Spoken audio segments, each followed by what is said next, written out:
തമിഴ്നാട്ടിൽ നിന്ന് ഏറ്റവും കൂടുതൽ കളക്ഷൻ നേടിയ വിജയുടെ ആദ്യത്തെ 5 ചിത്രങ്ങൾ ഏതെല്ലാമെന്നാണ് ഈ വീഡിയോയിൽ നോക്കുന്നത്.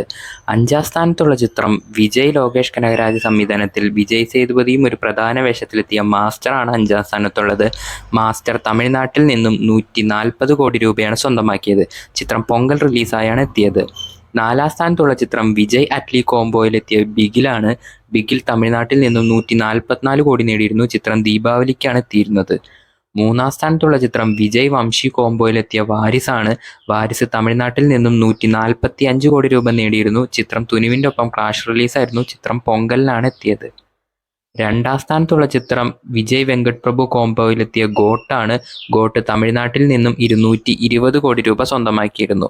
ചിത്രത്തിന് തമിഴ്നാട്ടിൽ ആവറേജിന് മുകളിൽ റിവ്യൂ ലഭിച്ചിരുന്നു. മറ്റ് സ്ഥലത്തും നെഗറ്റീവായിരുന്നു. 1ാം സ്ഥാനത്തുള്ള ചിത്രം വിജയ് ലോകേഷ് കനകരാജ് കോംബോയിലെത്തിയ ലിയോയാണ്. ലിയോ തമിഴ്നാട്ടിൽ നിന്നും 225 കോടി രൂപയാണ് സ്വന്തമാക്കിയത്.